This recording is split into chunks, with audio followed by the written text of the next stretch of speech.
that connection between us and FGCU during this interim period, and what he's done to allow the reaching out for us, I can't thank him enough, because it means everything as the financiers of this chair.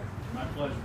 Well, once again, I have the great opportunity and really truly an honor to talk about bringing quality people who are difference makers at Florida Gulf Coast University and the Lockhart College of Business.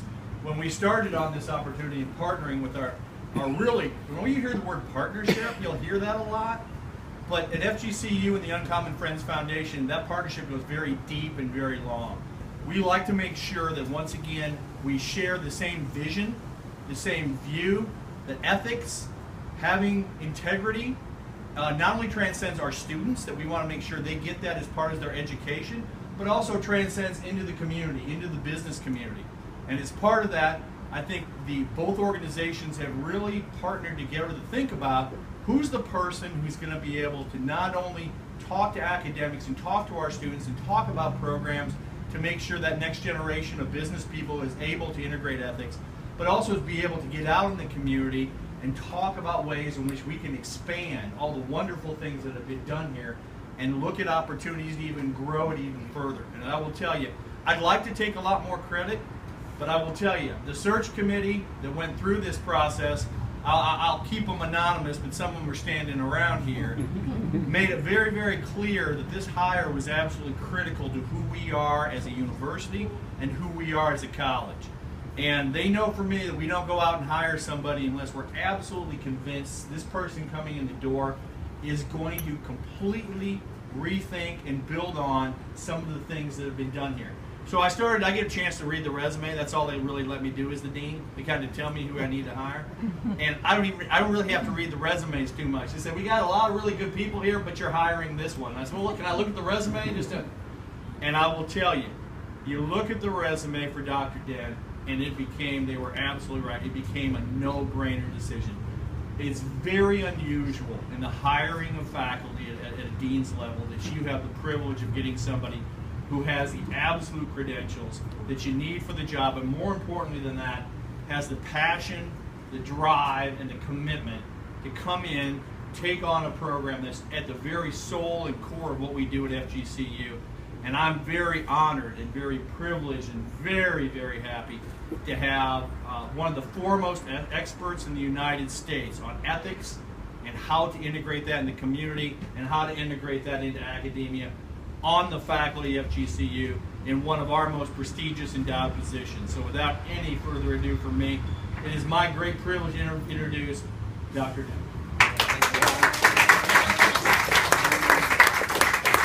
After all that build-up, I almost don't want to say my name. I want to stay anonymous. Dr. Ethics. That's right.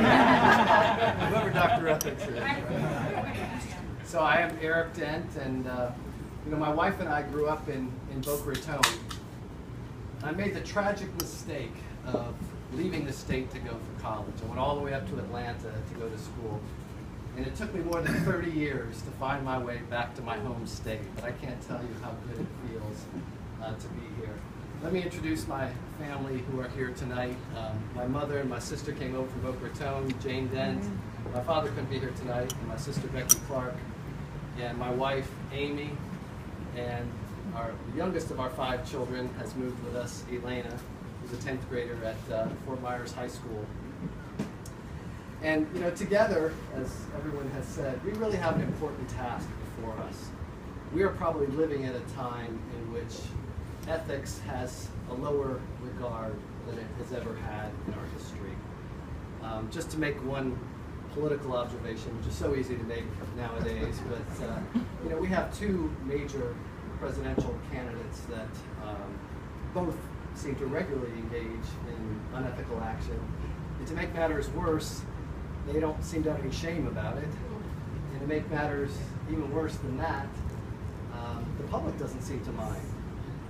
So ironically, although I think things may be getting worse on that national or political scene, my sense is that ethics in business has actually improved in the last, say, 20 years or so.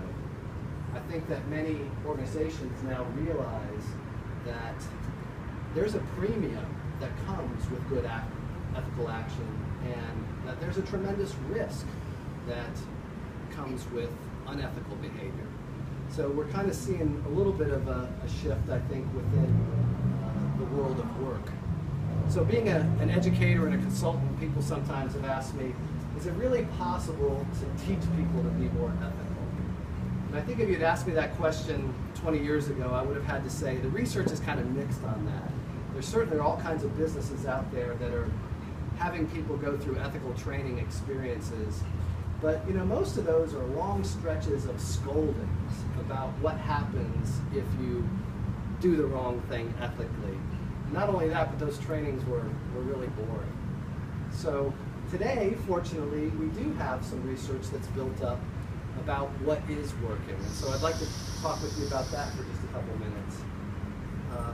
A then professor at Harvard named Mary Gentile, she made a very interesting observation as kind of shifted the field of ethics education. And that is, she said, when it comes to the world of work, it's rarer to have a true ethical dilemma by which there are two rights that we're torn between, which way should we go? Those happen sometimes, and you've maybe been through some exercises where they said, you're on a boat and it's about to capsize, and your spouse and your mother are both on the boat, and you can only save one of them. Which one would you save? And since my mother and wife are both here tonight, I can't give you my answers to what I would do in those circumstances. Hey, Amy. But those kind of situations are the rarer ones in the workplace, is what she observed. And she said, really what happens more frequently is that we're faced with situations where we know the right thing to do, but for some reason, we sometimes choose the wrong thing to do.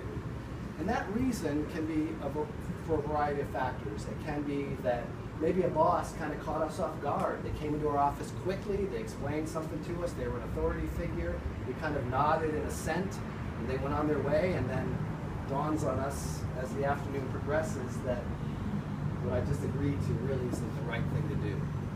Or sometimes doing the right thing, we're fearful that we're going to damage a friendship or a relationship that's important to us. Or sometimes we're fearful that if we do the right thing, it's going to cost us money.